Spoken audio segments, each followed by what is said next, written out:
What Mika and Orga did in this episode, that was savage as fuck, dude. Like, damn.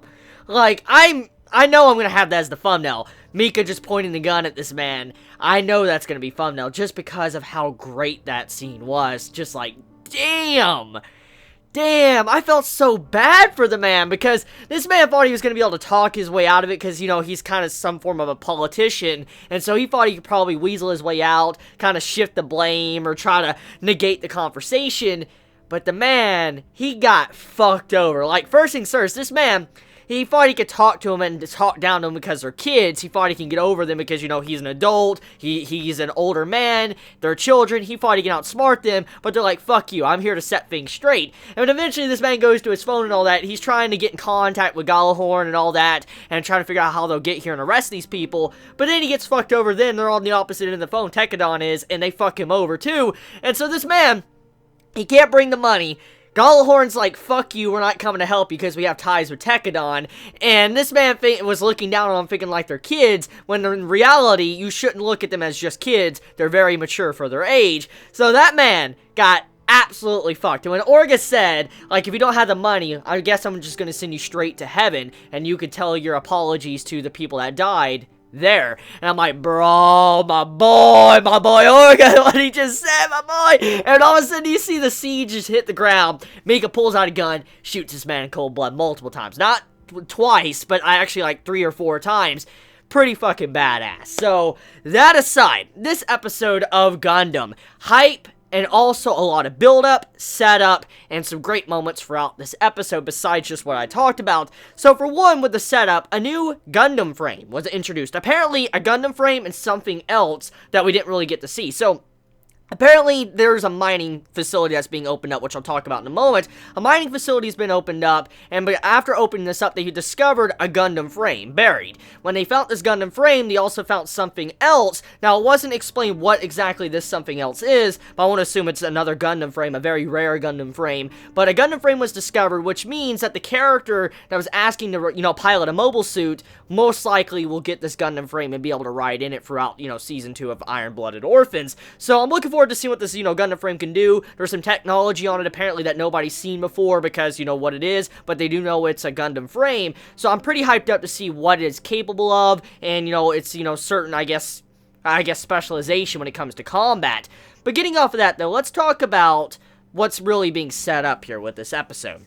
So Tekadon, as we know, since the start of Season 2, they're in a very good position. We see after the events of Season 1, they've clearly moved up in the popularity. For instance, a lot of people recognize Tekadon. They're not just a no-name group. They're not someone that's just beginners or just people look at as just as children. Majority of people that have, you know, been in combat or know about Tekadon and know about their feats will know that this is a really powerful, you know, group, an organization, and you do not want to fuck with them. They will literally bend you over the table and just completely destroy you. And so you don't want to fuck with Tekadon.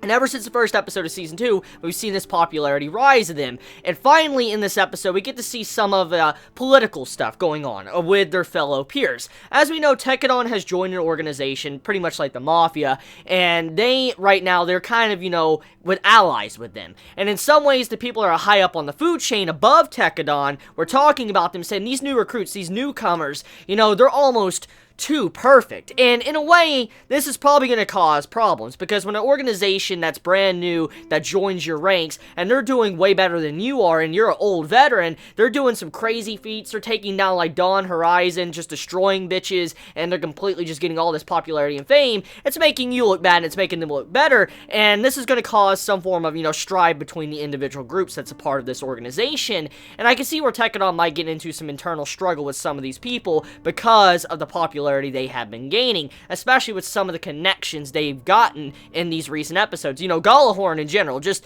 seeing Galahorn and Tekadon working together is just something that still surprises me after, you know, last week's episode, because, I mean, just seeing these two organizations actually working together, fighting on the same battlefront, it's just surprising, because after seeing, you know, Season 1 of Iron-Blooded Orphans, and you know how, you know, Tekadon was fighting Galahorn majority of Season 1, and now seeing how they're working with them in Season 2, it's just like, damn, time. Now, in a reality, though, we're still fighting Gallahorn because there is different factions, and we get to see where the Chocolate Man's like, hey, you know, I know they're split amongst the factions of Gallahorn and all that. I want you to help me out become, you know, the ruler, you know, become stronger in Gallahorn, where I can have more power, and I need Tekkadan to do this. So, you have to where Tekkadan's helping the Chocolate Man out, for he can get more power, for he could change the Gallahorn in general and remove the corruption. So, his goal is still there.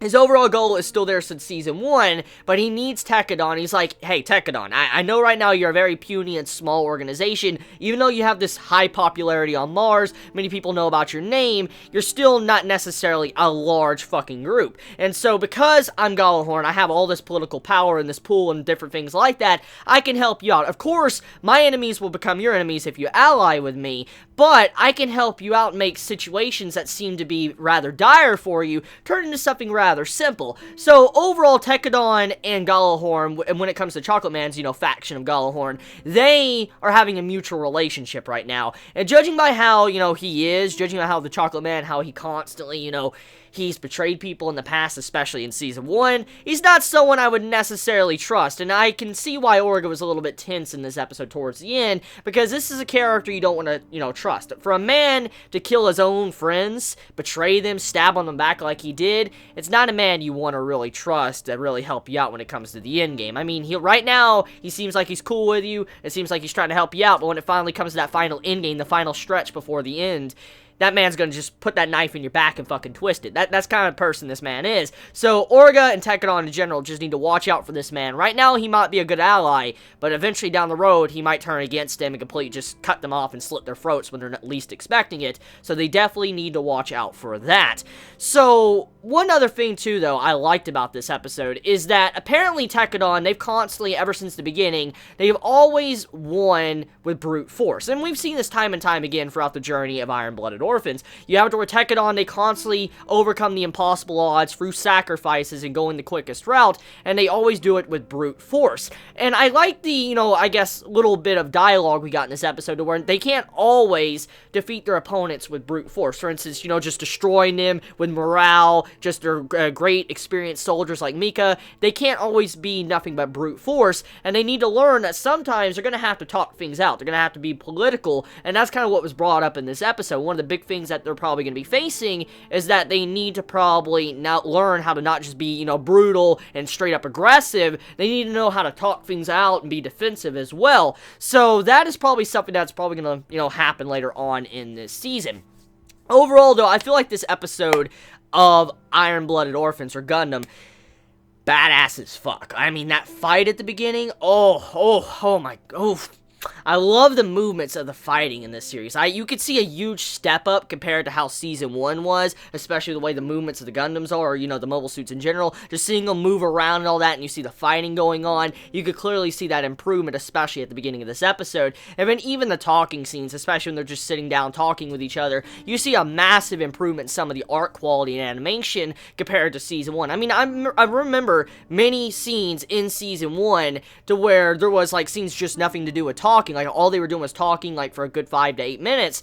And the scenes, honestly, even though I loved the story, I loved Iron-Blooded Orphan, I loved all the stuff going on, sometimes the art would just dip in quality and be like, ew, this kind of looks like a little bit like trash. And I noticed that in this episode, I didn't really notice that. There was a lot of talking in this episode, and I noticed that the art quality stayed rather consistent. There was a little bit derps here and there, but throughout majority of the episode, it looked relatively good. So hopefully, you know, the art quality continues to stay like this even in the talking scenes. But if they need to sacrifice the art quality and production levels on the talking scenes for the action scenes, I'll be completely fine with that. As long as, if, you know, the, I guess, plot that's being, you know, given to me is still good and it stays at the quality already is, I have no problems with them kind of degrading the art quality for, you know, adding it to the action scenes when we need them.